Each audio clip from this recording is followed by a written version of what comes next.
Hello student, welcome to Chemotonics chemistry का tonic. Myself Vikas Porwal. आज फिर से हम लोगों की मुलाकात हो रही है। आज बच्चों हम लोगों के पास एटॉमिक स्ट्रक्चर का लेक्चर नंबर 4 है, जिसमें क्वांटम नंबर पार्ट 2 पढ़ाऊंगा मैं। एक्चुअली पार्ट 2 का मतलब क्या है ना, पार्ट 1 में कुछ 5 पॉइंट्स रह गए थे, इसलिए मैंने इसको क्वांटम नंबर पार्ट 2 नाम दे दिया।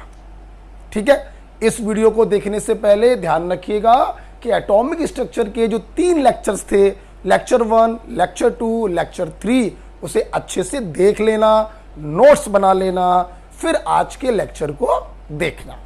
ठीक है, तो चालू किया जाए। चलो, आज बेटा हमारे पास है लेक्चर 04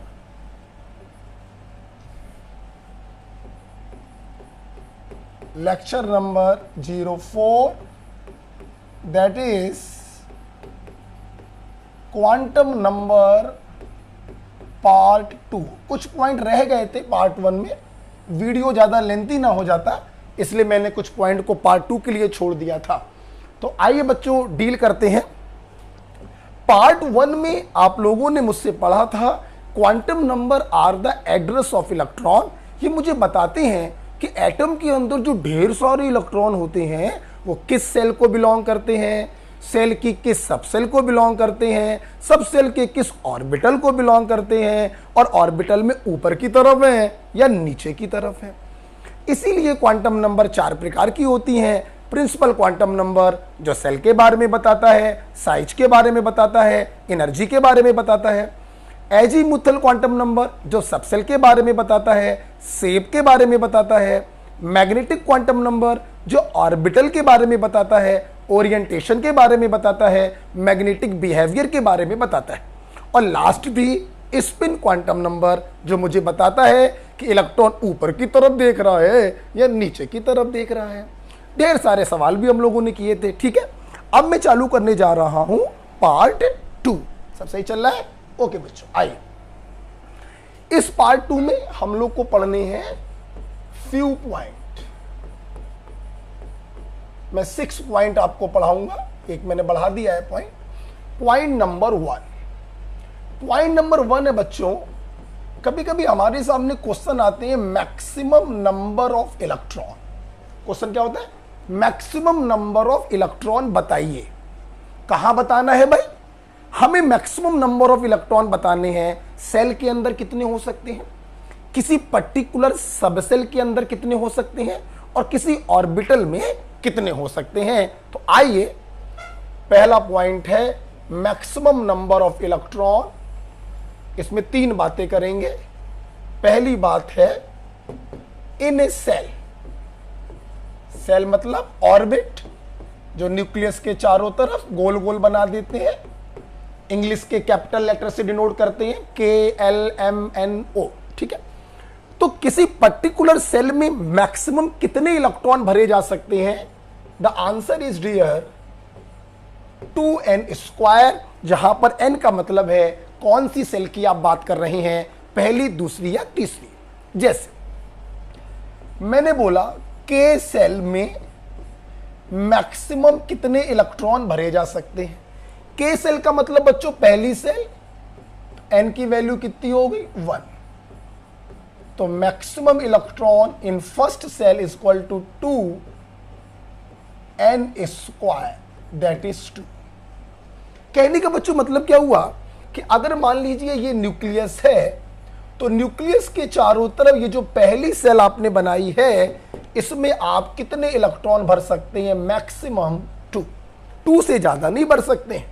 जैसे मान लीजिए मैंने पूछा L सेल में मैक्सिमम कितने इलेक्ट्रॉन भर सकते हैं, तो L का मतलब हुआ सेकेंड सेल, n बराबर 2। आज ये बोर्ड थोड़ा सा प्रॉब्लम कर रहा है। अच्छा, तो मैक्सिमम इलेक्ट्रॉन कितने भर सकते हैं? 2, और n की जगह रख दिया 2 का स्क्वायर। 2 2 जा 4, 4 2 जा 8। मतलब सेकंड सेल में आप मैक्सिमम 8 इलेक्ट्रॉन भर सकते हैं। तो अगर मैं इसके चारों तरफ दूसरी सेल बनाऊं तो इसमें अधिकतम इलेक्ट्रॉन भर सकते हैं 2, 2 4, 2 6, 2 8। ये K सेल है, ये L सेल, राइट। मैंने आपसे पूछा बताइए M सेल में मैक्सिमम कितने इलेक्ट्रॉन भर सकते हैं, तो M का मतलब क्या हुआ, KLM, थर्ड सेल। तो थर्ड सेल में मैक्सिमम इलेक्ट्रॉन भर सकते हैं 2 और N की जगह 3 का स्क्वायर। 3 का स्क्वायर का मतलब 3 इंटू 3, तो 3 3 जा 9, 9 2 जा 18। मतलब अगर मैं इसके चारों तरफ एक तीसरी सेल बना दूं तो मैं भर के नहीं दिखाऊंगा, आप इसमें 18 इलेक्ट्रॉन भर सकते हैं, राइट बेटा। तो पहला क्वेश्चन था किसी पर्टिकुलर सेल में मैक्सिमम कितने इलेक्ट्रॉन भरे जा सकते हैं। The answer is 2n square. n क्या है, उस सेल का नंबर जिसमें आप इलेक्ट्रॉनों की बात कर रहे हैं। अच्छा, दूसरा पॉइंट बेटा, मैक्सिमम नंबर ऑफ इलेक्ट्रॉन कभी कभी आप लोग से पूछा जाता है इन ए सबसेल। किसी पर्टिकुलर सबसेल में मैक्सिमम कितने इलेक्ट्रॉन भरे जा सकते हैं। आप लोग तो जानते हो, आप लोग तो बहुत होशियार हो गए हो इतने दिनों में। सबसेल मतलब S P D F। वैसे तो आपको मालूम है S सबसेल में मैक्सिमम 2 इलेक्ट्रॉन, P सबसेल में मैक्सिमम 6 इलेक्ट्रॉन, D सबसेल में मैक्सिमम 10 इलेक्ट्रॉन, F सबसेल में मैक्सिमम 14 इलेक्ट्रॉन। 4 इलेक्ट्रॉनों का डिफरेंस होता है। वैसे तो आपको ये याद है, मैं अब आपको इस चीज को क्वांटम नंबर से निकाल कर दिखाऊंगा। अगर किसी सबसेल में मैक्सिमम नंबर ऑफ इलेक्ट्रॉन पूछे जाएं तो बच्चों आंसर होता है 2l+1। कभी कभी कुछ लोग इसको ऐसे भी लिख देते हैं, आप 2 को अंदर ले जाइए तो 4l+2 आप ऐसे भी लिख सकते हैं। और l का मतलब तो आपको मालूम है, azimuthal quantum number. Finger rule, S l बराबर 0, P l बराबर 1, D l बराबर 2, F l बराबर 3 एंड सो ऑन। ठीक है, चलो जैसे मैंने बोला, बताइए S सबसेल में मैक्सिमम कितने इलेक्ट्रॉनों को भर सकते हो। तो वैसे तो आपको मालूम है कि 2 इलेक्ट्रॉनों को भर सकते हैं, और निकाल कर देखें। S सबसेल के लिए L की वैल्यू क्या होती है, 0। तो आइए 2 इंटू 0 प्लस 1, तो ये वैल्यू तो 0 हो गई। 2 1 जा 2, ये देखो वही आ गया निकल कर कि S सबसेल में आप मैक्सिमम 2 इलेक्ट्रॉनों को भर सकते हैं। ठीक है, केमिस्ट्री यार बहुत आसान है। और देखते हैं, मैंने बोला बताओ जरा P सबसेल में मैक्सिमम कितने इलेक्ट्रॉन भर सकते हो। तो P के लिए L बराबर 1 होता है, 2 इंटू 1 प्लस 1, 2 1 जा 2, 2 प्लस 1 3, 3 2 जा 6। आपको पहले से मालूम था कि P सबसेल में मैक्सिमम 6 इलेक्ट्रॉनों को भरा जा सकता है। तो आई होप आपको ये फार्मूले समझ में आ गए होंगे। एक और करके देखे, चलो करके देखते हैं। ऊपर रब कर देता हूं, ठीक है, ऊपर रब कर देता हूं। एक और एग्जांपल करते हैं। मान लो मैंने पूछा, अच्छा बहुत उछल रहे हो, जरा बताओ G सबसेल में मैक्सिमम कितने इलेक्ट्रॉन भर सकते हो। चलो फिंगर रूल लगाओ, S P D F G, L बराबर 0 1 2 3 4। तो L बराबर कितना आ गया, 4।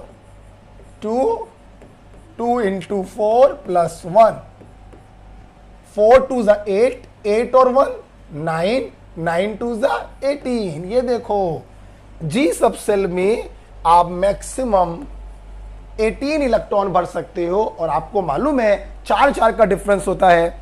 S में 2, P में 6, D में 10, F में 14, G में 18। देखो भाई आ गया।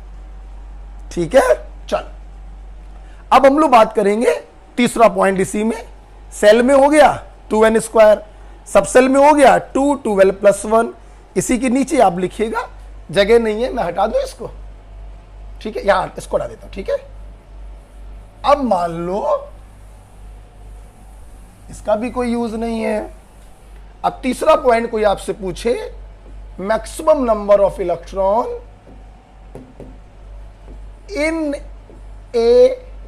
इन एन ऑर्बिटल, किसी एक ऑर्बिटल में कितने इलेक्ट्रॉन होते हैं। बच्चों ऑर्बिटल का मतलब क्या होता है, एक स्क्वायर।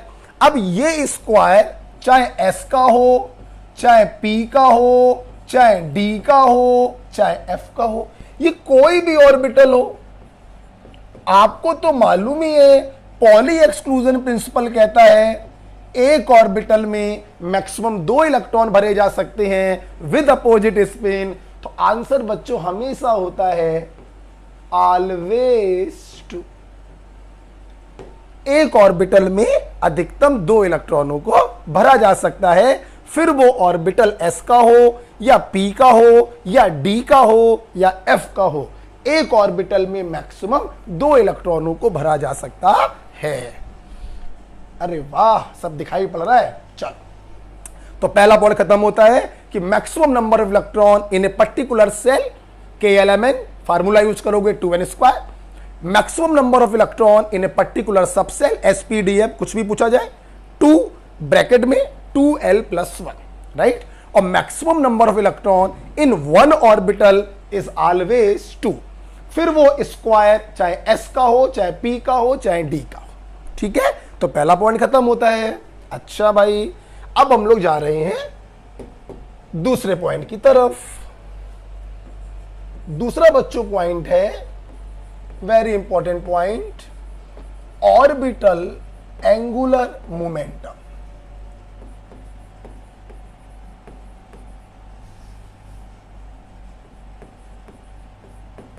देखो बेटा, देखिए ऑर्बिटल एंगुलर मोमेंटम होता क्या है, तो वैसे तो इसको समझने की कोई नीड नहीं है, ये फिजिक्स का पार्ट है। एक हल्की सी बस हिंट आपको दे सकते हैं। एंगुलर मोमेंटम आपने फिजिक्स में पढ़ा होगा, लीनियर मोमेंटम और पोजीशन वेक्टर का क्रॉस प्रोडक्ट होता है, उसे कहते हैं angular momentum, R cross P करते हैं। ठीक है, अब ये एंगुलर मोमेंटम बच्चों 2 प्रकार का होता है, स्पिन एंगुलर मोमेंटम और ऑर्बिटल एंगुलर मोमेंटम। जब किसी ऑब्जेक्ट के सेंटर ऑफ मास के अराउंड एंगुलर मोमेंटम निकालते हैं तो उसे स्पिन एंगुलर मोमेंटम कहते हैं, और जब एंगुलर मोमेंटम किसी एक्सिस के अराउंड निकालते हैं तो उसे ऑर्बिटल एंगुलर मोमेंटम कहते हैं। इसमें कोई शक नहीं है कि एंगुलर मोमेंटम आपने फिजिक्स में पढ़ा होगा R क्रॉस P, जहां पर P होता है लीनियर मोमेंटम और R होता है पोजीशन वेक्टर। तो अब इसके अंदर हमें नहीं जाना है क्योंकि मैं फिजिक्स नहीं पढ़ा रहा हूं, मैं तो केमिस्ट्री पढ़ा रहा हूं। सुना, ऑर्बिटल एंगुलर मोमेंटम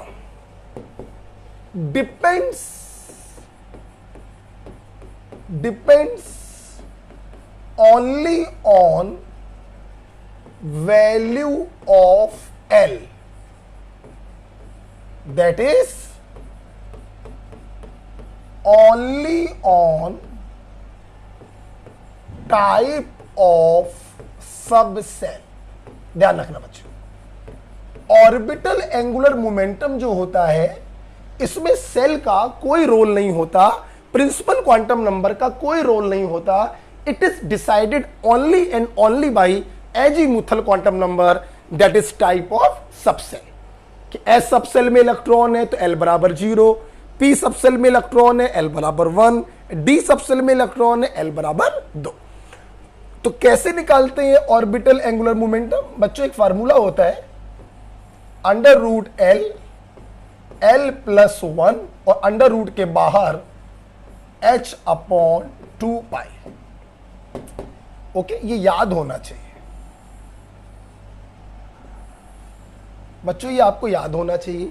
यहां पर मैं एक बात और बता सकता हूं कि h/2π को h/2 को हम लोग कभी कभी h क्रॉस से भी लिख देते हैं, तो परेशान मत होइएगा। आप देखिए बच्चों, इसके फार्मूले में सिर्फ एजीमुथल क्वांटम नंबर आ रहा है, प्रिंसिपल क्वांटम नंबर नहीं आ रहा है। ठीक है, जैसे मैंने बोला 4d का ऑर्बिटल एंगुलर मोमेंटम बताइए, चलिए करिए। तो √L, अपन को इससे तो कोई मतलब है ही नहीं, 4 कर दो 3 कर दो, उससे तो कोई मतलब नहीं है। अपन को मतलब है सब सेल से, एजीमुथल क्वांटम नंबर से। तो SPD, L बराबर 0, L बराबर 1, L बराबर 2 रख दो।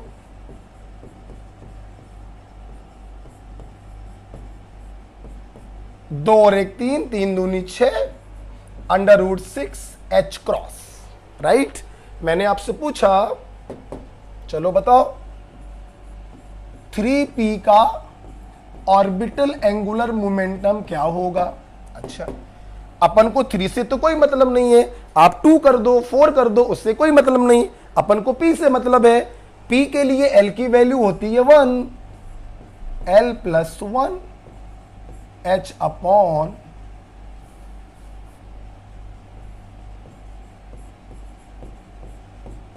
1 + 1 2, 2 1 जा 2, √2, चाहे लिख दो h क्रॉस, चाहे लिख दो h/2 ठीक है।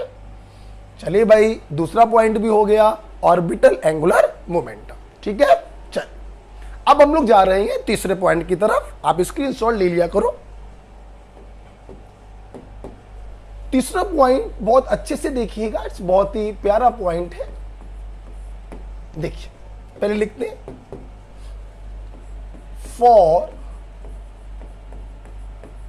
given value of n, that is principal quantum number, for given value of n, total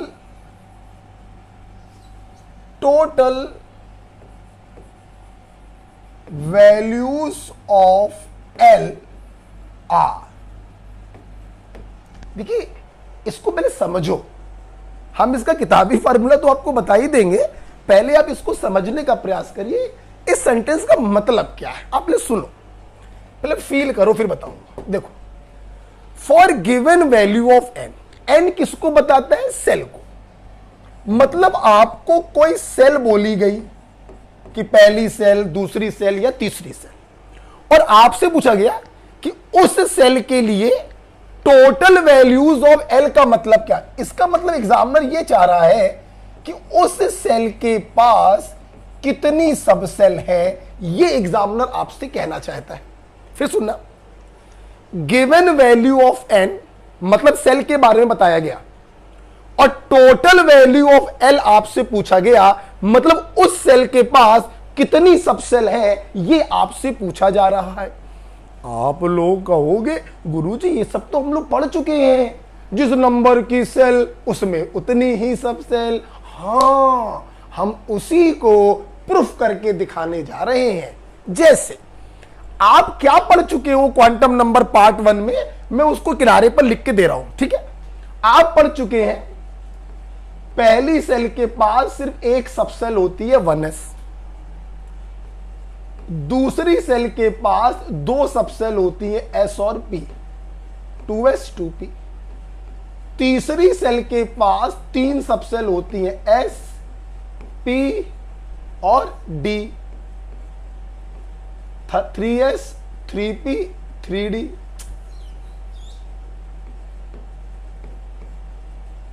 और चौथी सेल के पास 4 सब सेल होती हैं 4s 4p 4d 4।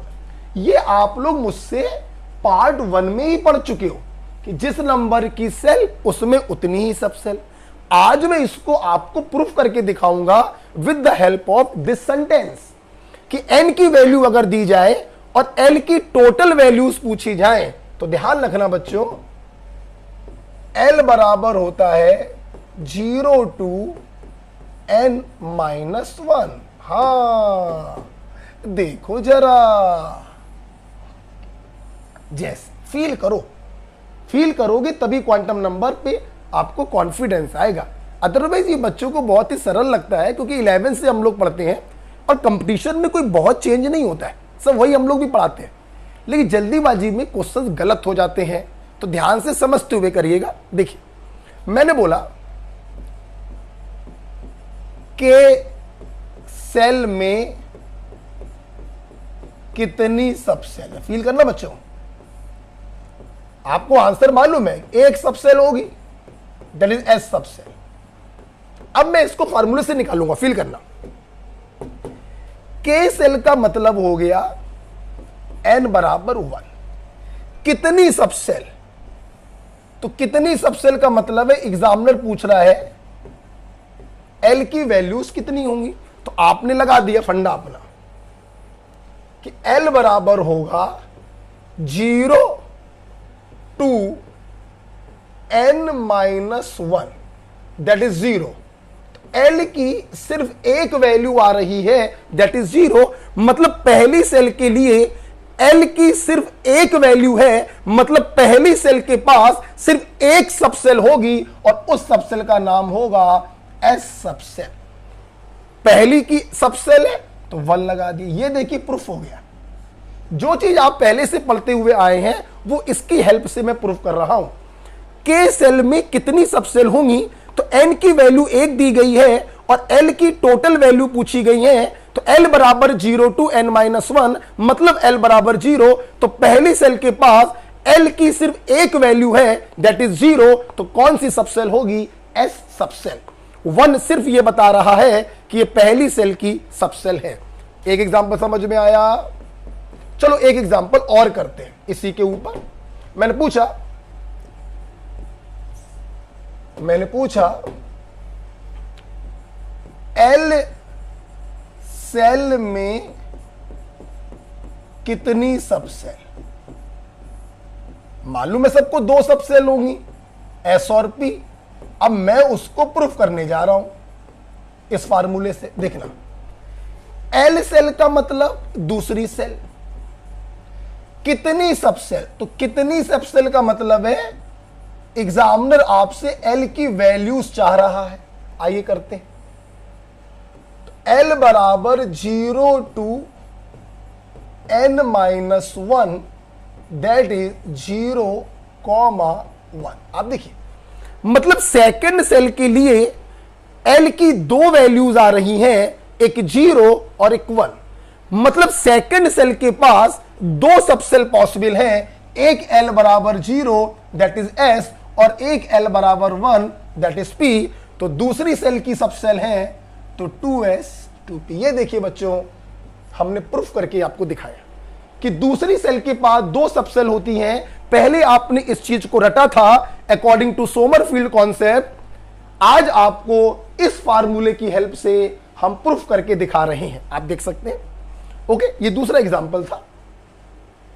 चलिए और इंजॉय करते हैं, थोड़ा और आगे चलो ना, हटा देते हैं इसको। एक तीसरे एग्जांपल की तरफ चलकर देखते हैं। मैंने पूछा, बताइए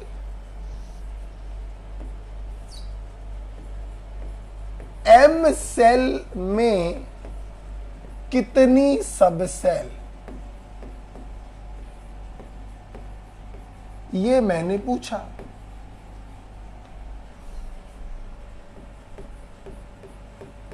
आप समझ गए होंगे कि M का मतलब होता है KLM, तीसरी सेल में कितनी सबसेल। आपको मालूम है 3 सबसेल होती हैं। मैं इसको प्रूफ करने जा रहा हूं, देखिएगा। M सेल का मतलब है थर्ड सेल, N बराबर 3। और कितनी सबसेल का मतलब है, वो आपसे L की टोटल वैल्यूज पूछ रहा है। लगा दीजिए फार्मूला, L बराबर 0 to n-1। तो L बराबर 0 to 2, 0 से 2 तक जाओगे तो बीच में 1 भी आएगा, 0, 1 एंड 2। देखिए, थर्ड सेल के पास L की 3 वैल्यूज आ रही हैं, मतलब थर्ड सेल के पास कितनी सबसेल पॉसिबल है, 3 S सबसेल P सब सेल और D सब सेल, 3S 3P 3D, ये देखिए मैंने प्रूफ करके आपको दिखाया। ओके, तो ये 0 to n-1 बहुत ही अच्छा है। आपसे कोई पूछे बताइए चौथी सेल n सेल के पास कितनी सब सेल होंगी, तो चौथी सेल का मतलब n बराबर 4 हो जाएगा, तो L बराबर 0 to 4 - 1 0 to 3, that is 0 1 2 3, 4 values आएंगी, इसलिए चौथी सेल के पास 4 सब सेल होंगी। L बराबर 0 दैट इज S, L बराबर 1 दैट इज P, L बराबर D दैट इज L बराबर 3 दैट इज D, और L बराबर 0 1 2 3, L बराबर 0 मतलब S, L बराबर 1 मतलब P, L बराबर 2 मतलब D, और L बराबर 3 मतलब F सब सेल। तो जो चीज आपने पार्ट 1 में रटी थी, जिस नंबर की सेल उसमें उतनी ही सब सेल, उस चीज को हमने यहां पे प्रूफ करके दिखाया कि टोटल वैल्यूज ऑफ L कैसे निकालते हैं, 0 to n-1। ओके बच्चों, अच्छा अब जरा सुनिएगा बेटा, ये 3 एग्जांपल आपके सामने लिखे हुए हैं भाई। अच्छा, अब यहां पर अगर आपको ये पॉइंट हमारा समझ में आ गया है, तो आइए मैं इसके ऊपर एक क्वेश्चन आपको करवाता हूं। करोगे क्वेश्चन? कंसेप्चुअली समझिएगा, रटिएगा मत कि n की वैल्यू दी जाए और L की वैल्यू पूछी जाए तो 0 to n-1 होता है, बच्चे इसको रट लेते। अबे रटने से आंसर नहीं आएगा, इस चीज का मतलब तो समझो। ये कुछ नहीं है, ये वही पुरानी चीज है कि किसी सेल के पास कितनी सब सेल होती हैं, जो आप रटा करते थे, वो यहां पे फार्मूले से हम डिराइव कर रहे हैं। ओके, क्या आपको समझ में आ गया बच्चों? बताओ, हमने पूछा 5वीं सेल के पास कितनी सब सेल हो सकती हैं? आंसर तो मालूम है, 5 सब सेल होंगी, S P D F G। फार्मूले से निकालते हैं, ये हटा दें, यही कर देते हैं। तो 5वें का मतलब n बराबर 5, तो L बराबर क्या आएगा, 0 to 5 - 1 0 to 4, दैट इज 0 1 2 3 4। 5वीं सेल के पास 5 सब सेल पॉसिबल है। कौन कौन सी? S P D F G। Point समझ में आ गया? अगर ये पॉइंट समझ में आ गया, चलो एक क्वेश्चन बच्चों हम लोग करते हैं।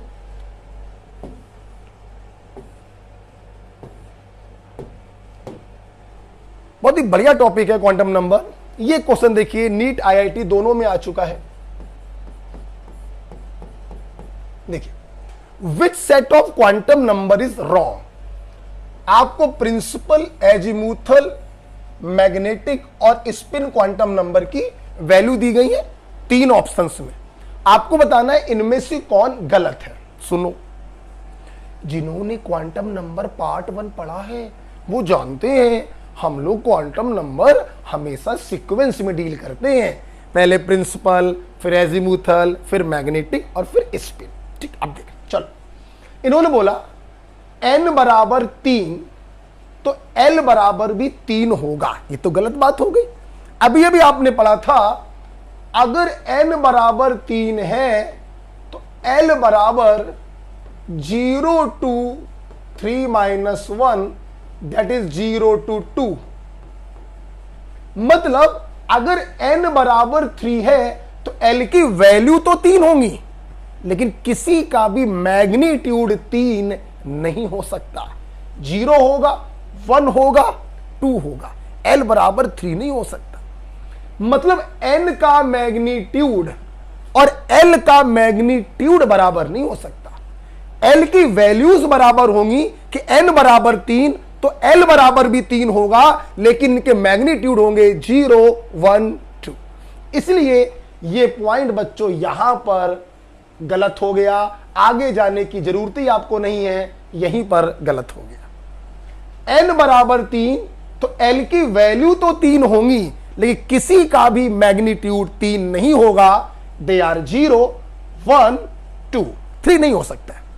जैसे n बराबर 4 तो L की वैल्यूज तो 4 आएंगी, लेकिन उन 4 वैल्यूज में से किसी का भी मैग्नीट्यूड 4 नहीं होगा। 0 1 2 3, ध्यान रखिएगा। इसलिए अगर n बराबर 3 है तो l बराबर 0 हो सकता है, 1 हो सकता है, 2 हो सकता है, लेकिन 3 नहीं हो सकता। इसलिए यहीं पर गलत हो गया, पहला वाला गलत हो गया। दूसरा, n बराबर 3, तो क्या l बराबर 0 पॉसिबल है? हाँ, 0 भी पॉसिबल है, 1 भी पॉसिबल है और 2 भी पॉसिबल है। यहां तो ठीक है। अब आगे चलो, l बराबर 0 तो m बराबर -1, गलत। अगर l बराबर 0 है तो बच्चों आपने पार्ट 1 में पढ़ा था m बराबर होता है -l से +l तक। अगर l बराबर 0 है तो m बराबर 0 पॉसिबल है, -1 पॉसिबल नहीं है। ये यहां पर गलत हो गया, आगे जाने की जरूरत नहीं।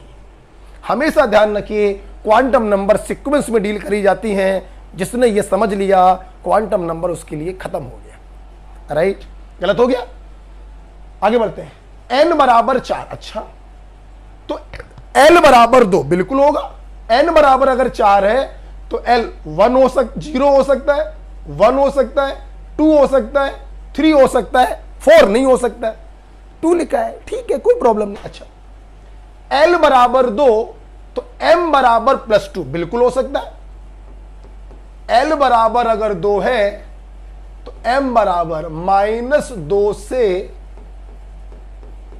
+2 तक, बिल्कुल बीच में +2 जरूर आएगा। -2 -1 0 +1 +2। आप देखिए, l बराबर 2 तो m बराबर +2 पॉसिबल है, ये भी सही है। स्पिन क्वांटम नंबर या तो -12 होती है या फिर +12 होती है, तो ये यहां पे गलत हो गया। तो तीनों ऑप्शन कहीं ना कहीं पर गलत है, इसलिए ऑल और wrong, D is the right answer. Okay, तो सीक्वेंस में डील करते हैं, ध्यान रखिएगा। n की वैल्यू जो दी जाती है, l की वैल्यूज तो उतनी होती हैं, लेकिन किसी का भी मैग्नीट्यूड उसके बराबर नहीं हो सकता। l की वैल्यू तो 3 पॉसिबल है, लेकिन इनका मैग्नीट्यूड होगा 0 1 2। ओके, तो यहां ये गलत हो गया। l बराबर 0 तो m बराबर 0 ही पॉसिबल है, क्योंकि s सबसेल के पास सिर्फ एक ऑर्बिटल होता है, m बराबर 0, तो -1 पॉसिबल नहीं, गलत हो गया। n बराबर 4 तो l बराबर 0 1 2 3, तो 2 लिखा है, सही लिखा है। l बराबर 2 तो m की वैल्यूज होंगी -2 से +2 आ गया, सही लिखा है। स्पिन क्वांटम नंबर -1 लिखा है, ये गलत है, या तो -12 या फिर बच्चों +12। ओके, इसलिए बहुत ही प्यारा क्वेश्चन था, क्वेश्चन नंबर 6। उम्मीद करते हैं आपको समझ में आया होगा। ठीक है, चलिए हटा देते हैं बच्चों इसको। ठीक है, अच्छा, तो आज हम लोगों ने पहला पॉइंट पढ़ा मैक्सिमम नंबर ऑफ इलेक्ट्रॉन, दूसरा पॉइंट पढ़ा ऑर्बिटल एंगुलर मोमेंटम, और तीसरा पॉइंट तो बहुत इंपॉर्टेंट था, किसी सेल के पास कितनी सब सेल होती हैं, जिस नंबर की सेल उसमें उतनी ही सब सेल, या n की वैल्यू दी जाए और l की वैल्यूज पूछी जाए तो 0 to n-1। ध्यान रखेंगे, n का जो मैग्नीट्यूड होगा l की वैल्यूज उतनी होंगी, लेकिन किसी भी वैल्यू का मैग्नीट्यूड उतना नहीं होगा। बार बार मैं ये बात बोल रहा हूं, इंपॉर्टेंट है।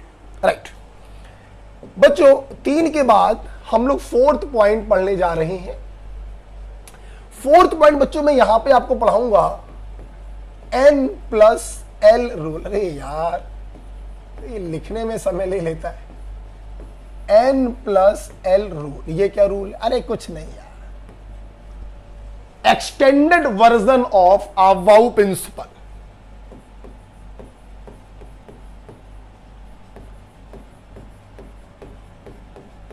Modern version of Aufbau principle. Aufbau हमें बताता था कि किस ऑर्बिटल की एनर्जी कम होगी, किसकी ज्यादा होगी। 1s, उससे ज्यादा 2s, उससे ज्यादा 2p, उससे ज्यादा 3p, उससे ज्यादा 4s, फिर 3d, फिर 4p। आपको याद होगा? अच्छा, इस चीज को आप n+l रूल से भी निकाल सकते हो, और यह रूल हमसे कहता है कि जिस ऑर्बिटल के लिए प्रिंसिपल और एजीमुथल क्वांटम नंबर का समेशन ज्यादा होता है उसकी एनर्जी भी ज्यादा होती है।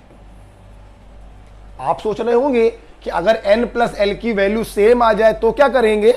अगर इनकी वैल्यू सेम आ जाती है तो जिसके लिए n की वैल्यू ज्यादा उसके लिए एनर्जी भी ज्यादा। जैसे आओ करके देखते हैं। 1s 2s 2p 3s 3p 4s से चालू किया, 4p पे खत्म किया, बीच में 3d। मेरी पूरी क्लास को मालूम है ये अवाउ प्रिंसिपल क्वांटम नंबर पार्ट 1 में हम लोगों ने पढ़ा था। अब देखना, आओ अब इसको n+l से कंपेयर करें। जैसे 2s और 2p में 2p की एनर्जी ज्यादा है, मैं इसको n+l से भी डिराइव कर सकता हूं। देखिए n की वैल्यू 2, l की वैल्यू s में है 0, तो n+l 2 आया, यहां निकालो। n की वैल्यू 2, l की वैल्यू p में है 1, n+l 3। जिसके लिए n+l की वैल्यू ज्यादा उसकी एनर्जी भी होगी ज्यादा। ये देखिए हम पहले से जानते थे 2p की एनर्जी 2s से ज्यादा होगी। ओके, आओ इसको कंपेयर करते हैं। देखना n बराबर 4, l बराबर 0, तो n+l कितना आया 4।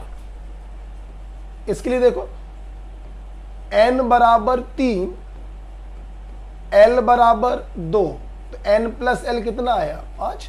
जिसके लिए n+l की वैल्यू ज्यादा उसकी एनर्जी भी होगी ज्यादा। मैं पहले ही बता चुका हूं आपको, इसलिए बिल्कुल सही है। ठीक है, चल और एग्जांपल देखोगे इसका, इसको लिख लेना। और एग्जांपल दिखा है, जैसे मान लो यहां पे दिखाते हैं, ठीक है, इसको लिख लेना। ठीक है,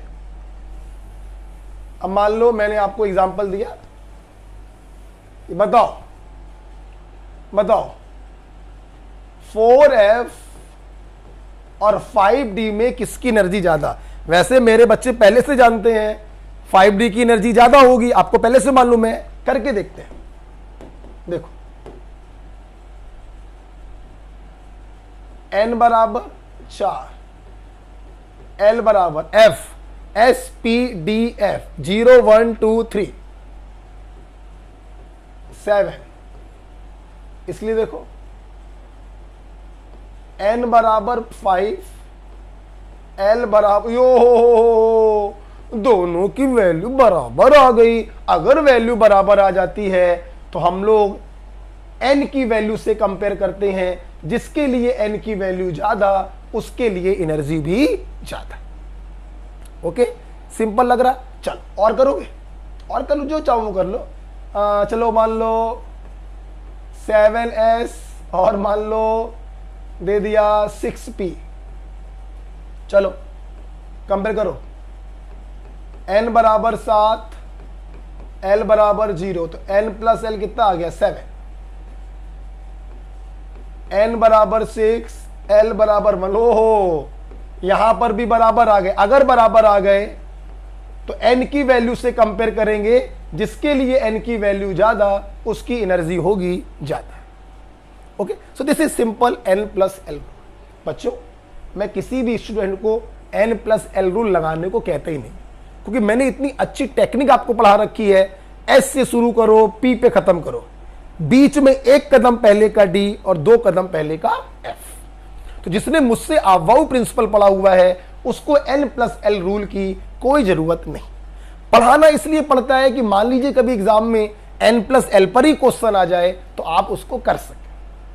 ओके, आई होप आपको ये समझ में आ गया। चल, 4th के बाद हम लोग बच्चों 5th पॉइंट पढ़ने जा रहे हैं, that is Pauli's exclusion principle.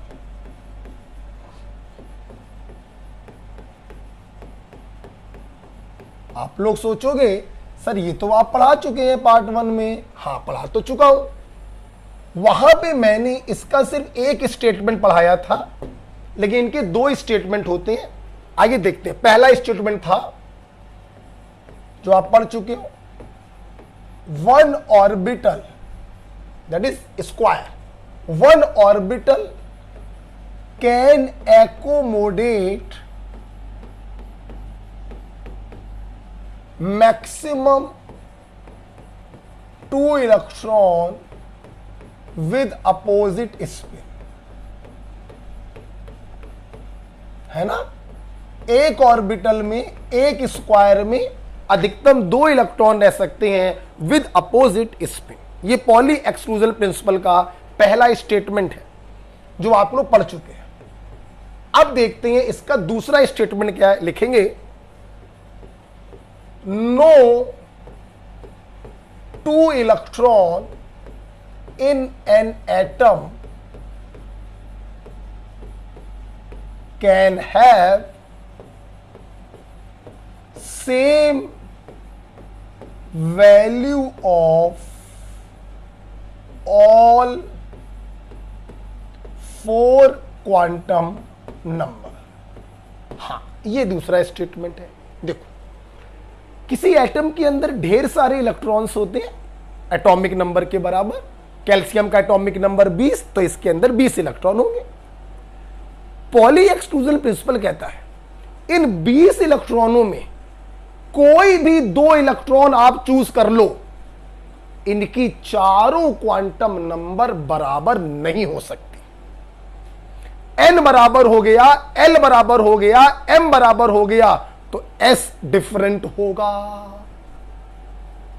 n बराबर हो जाए, m बराबर हो जाए, s बराबर हो जाए, तो l डिफरेंट होगा। n बराबर हो जाए, l बराबर हो जाए, s बराबर हो जाए, तो m डिफरेंट होगा। किन्हीं भी 2 इलेक्ट्रॉनों के लिए चारों क्वांटम नंबर बराबर नहीं हो सकती। यही कहलाता है पॉली एक्सक्लूजन प्रिंसिपल। आइए इसको एग्जाम्पल से करके देखते हैं और अच्छा क्लियर करते हैं। कैल्शियम 20 इलेक्ट्रॉन इसके पास है, 1s2, 2s2, 2p6, 3s2, 3p6, 4s2, 20 electron. अब इन 20 इलेक्ट्रॉन में कोई भी 2 इलेक्ट्रॉन आप चूज कर लो। फॉर एग्जाम्पल, हमने चूज किया फर्स्ट इलेक्ट्रॉन और हमने चूज किया मान लो थर्ड इलेक्ट्रॉन। मान लो मैंने कहा इनके लिए चारों क्वांटम नंबर निकालो। देखना, अब जल्दी जल्दी करेंगे, पढ़ा चुके हैं। फर्स्ट इलेक्ट्रॉन इसके अंदर है, n बराबर 1 होगा, s सबसेल में l बराबर 0 होगा। मैं समझाऊंगा नहीं, पार्ट 1 में पढ़ा चुका हूं। l बराबर 0 तो m बराबर 0 होगा। एक ऑर्बिटल, पहला दूसरा, पहला ऊपर की तरफ, दूसरा नीचे की तरफ। हम पहले की बात कर रहे हैं, s की वैल्यू +½ होगी। यह बात होगी फर्स्ट इलेक्ट्रॉन की। अब थर्ड इलेक्ट्रॉन के लिए चारों की वैल्यू निकालो, तो n बराबर 2, थर्ड वाला यहां पर होगा। l बराबर 0 तो m बराबर 0। अच्छा, थर्ड और फोर्थ इसके अंदर है, थर्ड वाला ऊपर होगा, फोर्थ वाला नीचे होगा। आप देख सकते हैं, देखिए s की वैल्यू सेम आ रही है, m की वैल्यू सेम आ रही है, l की वैल्यू सेम आ रही है, लेकिन n की वैल्यू सेम नहीं आ रही। हां बच्चों, तुम कोई भी 2 इलेक्ट्रॉन चूज कर लो और उनके लिए चारों क्वांटम नंबर निकाल कर देखो, 3 की वैल्यू सेम हो सकती है, लेकिन चौथी की वैल्यू सेम नहीं हो सकती। राइट बच्चों, कुछ भी करके आप देख लेना, यही कहलाता है पॉली एक्सक्लूजन प्रिंसिपल। ओके, आप 10वां 11वां इलेक्ट्रॉन ले लो, चारों में से मैक्सिमम 3 वैल्यू सेम हो सकती हैं, लेकिन चौथी वैल्यू क्या होगी, डिफरेंट होगी। ओके, आई होप आपको यह समझ में आ गया होगा। आप कुछ और ले लो। चलो मान लो मैंने ले लिया 5th इलेक्ट्रॉन और ले लिया 19th इलेक्ट्रॉन। मान लो ऐसे ले लेते हैं, करके बताओ। चलो 5th यहां पर होगा, पहला, दूसरा, तीसरा, चौथा, पांचवा यहां पर है। n बराबर 2, l बराबर 1, m बराबर -1 से +1, 3 ऑर्बिटल। 5 से लेके 10 तक इसके अंदर है, तो ये 5वां, 6वां, 7वां, 8वां, 9वां, 10वां। 5वें के लिए m बराबर आ गया -1, यहां पे लिख दे रहा हूं। ऊपर की तरफ है s बराबर +12। 19th कहां होगा? 19th वाला इसके अंदर होगा।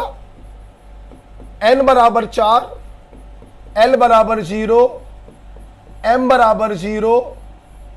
19th वाला ऊपर होगा, 20th वाला नीचे, तो s बराबर +1। ये लो भैया, n की वैल्यू डिफरेंट है, l की वैल्यू भी डिफरेंट है, m की वैल्यू भी डिफरेंट है, सिर्फ s की वैल्यू सेम। तो तीन ही वैल्यू मैक्सिमम सेम हो सकती है, चौथी पक्का डिफरेंट होगी। ये भी पॉसिबल है चारों डिफरेंट हो जाएं, 3 डिफरेंट हो जाएं, 2 डिफरेंट हो जाएं, लेकिन चारों सेम नहीं हो सकती। This is poly exclusion principle. ये मैंने जल्दी जल्दी किया है, क्वांटम नंबर पार्ट 1 आप देख सकते हैं। ठीक है, चल लास्ट पॉइंट की तरफ बच्चों हम लोग जा रहे हैं, और लास्ट पॉइंट है शेप ऑफ ऑर्बिटल।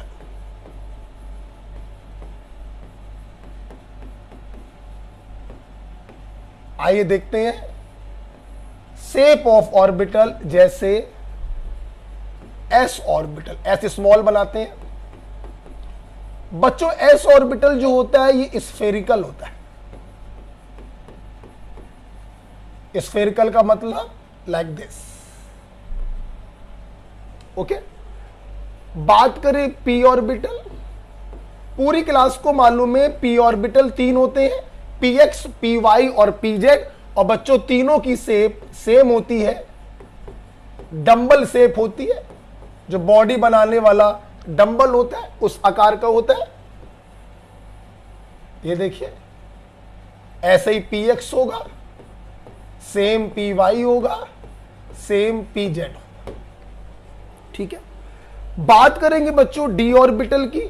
आपको मालूम है डी ऑर्बिटल 5 होते हैं, क्वांटम नंबर पार्ट 1 में पढ़ाया था। सुनना बच्चों, इन 5 में से जो 4 डी ऑर्बिटल है, मैं पढ़ा चुका हूं आपको, D X Y, D Y Z, D X Z और D X square minus Y square. इनकी शेप एक जैसी होती है, डबल डंबल शेप। 2 डंबल बनाने होते हैं, डबल डंबल, डबल डंबल से 2 डंबल बना दीजिए, 1 और 2। ठीक है, लेकिन जो 5वां वाला डी ऑर्बिटल होता है डी जेड स्क्वायर, बच्चों इसकी शेप होती है डोनट शेप।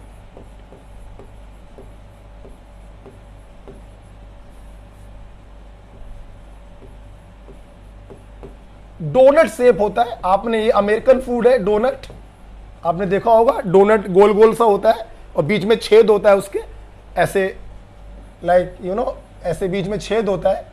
तो ये देखिएगा कैसे होता है, इधर देखिए, देखिए इसका जो शेप है पी ऑर्बिटल के तरीके एक डंबल बना देते हैं। पी ऑर्बिटल के तरीके एक डंबल बना, 2 डंबल नहीं होते, एक डंबल होता है। और सबसे अच्छी बात यह है कि इसका जो ये एक डंबल होता है ये जेड एक्सिस के अलोंग होता है। किसके अलोंग होता है? Z axis. और हम लोग क्या करते हैं बच्चों कि इसमें एक सर्किल बना देते हैं, ऐसे ऐसे। तो इस शेप को कहते हैं डफनेट शेप या डोनट शेप, डमरू के आकार का भी कह सकते हैं आप इसको। और जो अमेरिकन फूड होता है डोनट, उसी के नाम पे इसका नाम आया है डोनट शेप। डोनट कैसा होता है? कुछ ऐसे होता है ना, डोनट रिंग के जैसा होता है और बीच में छेद होता है। ये बीच में क्या होता है? हॉलो होता है, ये डोनट। ठीक है, तो डोनट शेप होता है, डमरू के आकार का भी आप इसको कह सकते हैं। एक डंबल पी के जैसा होता है जो जेड एक्सिस के अलोंग होता है और एक रिंग बन जाती है, इसे हम लोग कहते हैं डी जेड स्क्वायर। तो 4 ऑर्बिटल डबल डंबल शेप होते हैं, लेकिन डी जेड स्क्वायर में एक डंबल होता है जो जेड एक्सिस के अलॉन्ग होता है और एक रिंग बनी होती है। इस प्रकार से रिंग बना देते हैं हम लोग। बातें बहुत सारी हैं इसके बारे में, हाँ, लेकिन वो सारी बातें बात की हैं, अभी इतना क्लियर होना चाहिए, राइट। और लास्ट बच्चों एफ ऑर्बिटल। बेटा एफ ऑर्बिटल की शेप बहुत ही कॉम्प्लेक्स होती है जिसको हम लोग ड्रॉ नहीं कर सकते, इसलिए इसकी शेप को नहीं पढ़ा जाता है। ओके, तो इस प्रकार से 6 पॉइंट मेरे को आपको पढ़ाने थे। इन ऑर्बिटल के बारे में और भी बहुत सारी बातें बच्चों होती हैं, वो बातें हम लोग करते हैं केमिकल बॉन्डिंग में। कहां पे करते हैं? Chemical bond. एटॉमिक स्ट्रक्चर में इतनी बातें बहुत हो गई, इनकी शेप को लेकर और डिस्कशन अगर आपको करना है तो बॉन्डिंग में डिस्कशन किया जाएगा। ओके, तो ये 6 बातें मैंने आपको पढ़ाई। और जानते हो आप क्वांटम नंबर का कोई भी सवाल लगा सकते हो। अब एक अगला वीडियो आएगा जिसमें मैं ढेर सारे क्वेश्चंस कराऊंगा, ठीक है। तो आप चारों लेक्चर एटॉमिक स्ट्रक्चर के अच्छे से कवर कर लीजिए। एक 5वां लेक्चर आएगा, ढेर सारे क्वेश्चन एटॉमिक स्ट्रक्चर के ऊपर। ओके, तो खुश रहो, पढ़ते रहो, मस्त रहो और मेरे साथ बने रहो। मिलते हैं अगले लेक्चर में ढेर सारे क्वेश्चन एटॉमिक स्ट्रक्चर के ऊपर। ओके बच्चों, थैंक यू।